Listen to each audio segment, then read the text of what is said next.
Assalamu alaikum everyone.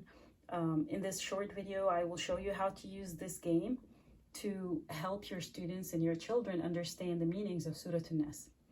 So first of all, when the game comes, it comes with some of these pages showing basically the ayahs.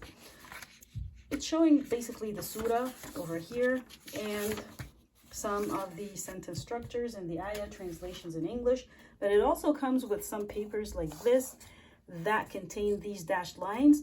So these ones you're going to need to cut them with scissors because we're going to use them in some of the activities. Of course, this activity is for Surah Nas. I'm focusing on this surah in this video, but there are also other matching games for the other surahs, Surah Al-Falaq, Surah Al-Ikhlas, and Surah Al-Kafirun. And as you can see, every game has three main activities or three main ways to play it basically. So in the first activity, we basically focus on reading the surah in Arabic and just noticing the different parts of speech and introducing your child or your student to the color codes that are used. So I use different colors to represent different parts of speech. So for example, the verbs are in orange, the nouns are in blue, prepositions and some of the short words are in green, and the definite article the is in brown. So for example, you have قُلْ أَعُوذُ بِرَبِّ النَّاسِ. The first two words are in orange, indicating that these are verbs. We have a preposition in green over there, two nouns in blue, and the definite article the, which is al in Arabic, is in brown. So in the first activity, you would just want your child to read the surah completely and focus on this. So قُلْ أَعُوذُ بِرَبِّ النَّاسِ مَلِكِ النَّاسِ إِلَهِ النَّاسِ مِنْ شَرِّ الْوَسْوَاسِ الخناس. And the second page. الَّذِي يُوَسْوِسُ فِي صُدُورِ النَّاسِ مِنَ الْجِنَّةِ وَالنَّاسِ. So just focus on the parts of speech and also focus on the fact that there are some words that appear to be a single word in the Quran when they read it, like birabbi or an-nas, while in fact it contains two different words that are attached to each other. So that's for the first activity. It should not take long, but just focus on the color codes and ensure that they understand the different parts of speech. Now, moving to the second activity, the second one focuses on doing a matching words, like Arabic words with the English translation. So again, you're going to use this page and the second one. So in this activity, you're also going to use the papers, as you can see, that show the surah in Arabic, but you're also going to use the words that you have cut from the other pages, just the English ones. Okay, so by now you should have cut like all of them, the English and the Arabic, but we're going to use the English ones for the second activity. And of course, the color coding applies to both the English and Arabic words. So anything in orange over here is a verb, anything in orange over there is also a verb. So just ask your students to try to match the Arabic words with their English meanings. Of course, you cannot do this activity until you first explain the meaning of Surah Nas to the students and give them the translations of the different verses as you explain it to them. And then they will be ready for this activity. So let's start with the first word, قُل, for example. Well, that's an orange word. We have three orange words over here. Is it say? Is it whispers? Is it I seek refuge? So they would say, okay, this is say. Let's match the English with the Arabic. And then we keep going like this. A'udhu is I seek refuge. B is in. Rabb al-Nas. Of course, they're going to use their memory from what they understood from the meaning of the surah. It might help if you also put the translation in front of them if you think that they're really struggling, if that's their first time ever trying to understand Surah Nas. Rabb is Lord. Al means the. Nas, people. And then of course, if they understand the meaning of one word, they can just keep matching it. So they can just match all the, okay, all the nas into people, and so on and so forth. And then Malik and Nas. So what is Malik? Malik is king, right? King, and Nas, the people. Ilahi Nas, Ilah, God. And Nas, min sharri al-waswasi al-khannas. So all the al is the, min, from, shar, that is evil, al-waswas, Waswas is the whisper. Al-Khannas, retreating. The retreating whisper, right? So of course you can stop before you move on to the next page or the next activity and ask them questions like, okay, what's the difference between Rabb and Ilah? When I say Allah is my Lord, my Rabb, or Allah is my Ilah, my God. So you can introduce concepts like, okay, my Rabb is the one who takes care of me, the one who provides for me, right? The one who gives me everything, my health, my provision, my family, everything. So basically the one who takes care of me, right? Versus my Ilah, my God, that's the one that I worship, the one that I go to when I need help, the one I seek refuge in. Okay, so introduce concepts like the difference between Rabb and Ilah. And also you can encourage them after they did the word-to-word meaning or matching to try to read what they did, what they matched, right to left, and see if it kind of makes complete sense or not. So say I seek refuge in Lord the people. Of course, that's not a sound English structure. And tell them that, you know what, doing the word-to-word translation is not enough to understand, to fully understand the ayahs. You also need to learn some of the differences in the sentence structures. And that's what you're going to work on in the third activity. So just tell them this to prepare them for the third activity before you move there. Okay, now let's move on to the next page. So I'll take these out. Now let's move on to the next page. الذي يوسوس في صدور الناس. الذي, that's a green word. Yuwaswisu, the only orange word that we have not used is whispers. You can tell them, okay, the words that you used in the first page, put them on the side. You're not going to use them again in the second page. That might make it easy for them. Fi is in. Sudur nas, chests of the people, right? So chests or hearts. It has multiple translations. The people. Min al jinnati wan nas. So again, from the jinnati, that's the jinn, wa, that's and the nas, people. So now they worked on the word-to-word translation. By now they will have finished the second activity, matching word-to-word meanings. Obviously that's not enough. They still need to work on the third activity to understand the differences, or to try to understand the meanings of the full ayahs. And in order to do that, you basically in the third activity are going to help them build the meaning of every ayah one step at a time. Okay, so you're going to start working on these pages now for the third activity, the last one. And each of these papers contain like some words or some expressions that you need to translate in this order. And as they move on in each page, they will be building some sentence structures or even complete ayahs by the end of every page. Okay, so now you're going to use the Arabic words that you cut. So now you're going to ask them, okay, if I want to say people in Arabic, how would I say it? Well, that's nas. Okay, if I want to say the people. So remember, the is orange. It's brown.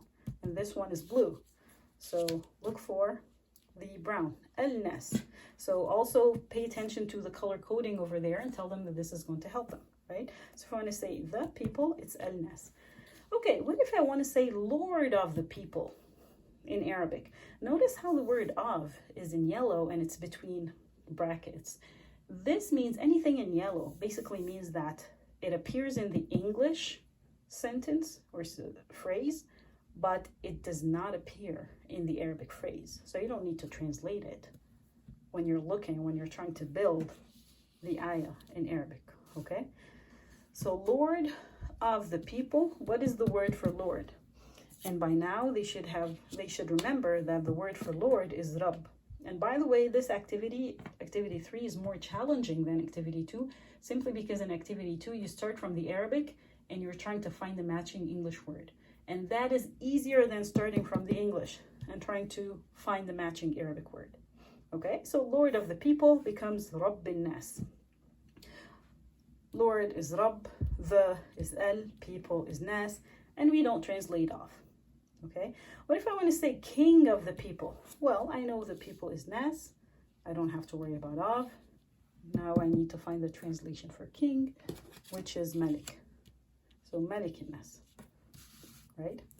And then finally, God of the people. The people is the same, and Nas.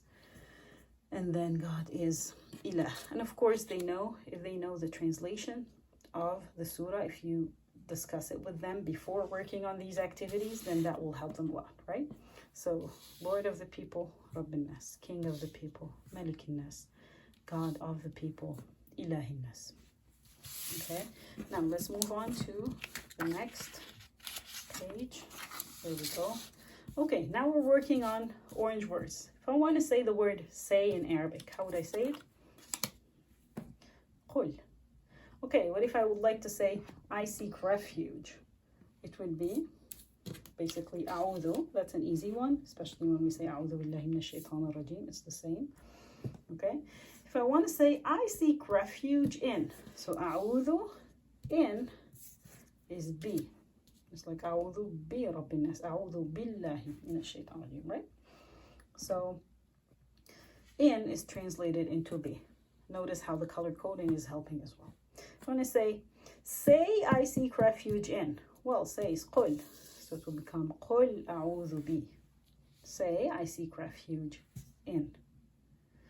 Okay, notice how we build them one step at a time. So we build this here, here, here, and then when we go to the fourth step, we kind of put them together to be qul a'udhu bi. Okay, now moving to the last phrase, which is basically the complete ayah. Say I seek refuge in the Lord of the people. Again, the and of, you don't have to worry about them. Say I seek refuge in is qul a'udhu bi, right? Let's keep it down here. And then Lord of the people, we already worked on it in the previous page. So it is Rabb al-Nas.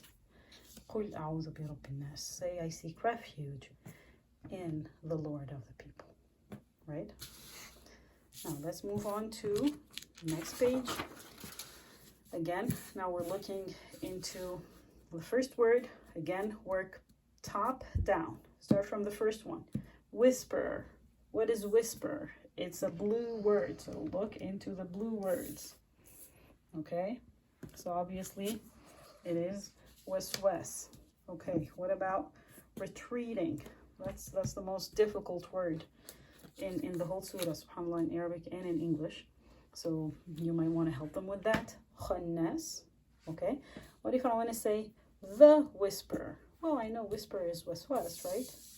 If I want to say the, then I'll just add al before it. Al-waswas. Okay, now pay attention to this one. If I want to say the retreating whisper, if you go for word-to-word translation, al is the, retreating is khannas, and whisper is waswas. Al-khannas waswas. But is this how the ayah goes like? No, the ayah says al-waswas al-khannas, which is translated into the retreating whisper. So now you can tell them things like, okay, there are certain differences between Arabic and English. So in English, if you want to describe a noun, whisper is a noun, it's an object, right? And you would like to describe it as a retreating one using this adjective. So the adjective comes before the noun it's describing. That's not the case in Arabic. In Arabic, first you have to mention the noun, which is al-waswas, and then describe it with the adjective. The adjective comes next. Just like, I believe how Spanish works as well. So in Spanish, the noun comes before the adjective. Okay, also the word al is attached to both the noun and the adjective. So al-waswas al-khannas translates into the retreating whisper. Okay, now let's move on to the next page. Evil was the word for evil. You can also tell them that if they use some words in one page, they can put them aside because most probably they're not going to use them again, in most cases, right? So the word for evil is shar. Okay, evil of the retreating whisper. I don't have to worry about the retreating whisper. We just worked on it, which is al-waswas al-khannas. So shar al-waswas al-khannas. Evil of the retreating whisper. From the evil of the retreating whisper, now I'm adding from. It's very easy now to recall the ayah. Min sharri al-waswas al-khannas. So now we have built قل أعوذ برب الناس مالك الناس إله الناس من شر الوسواس الخناس.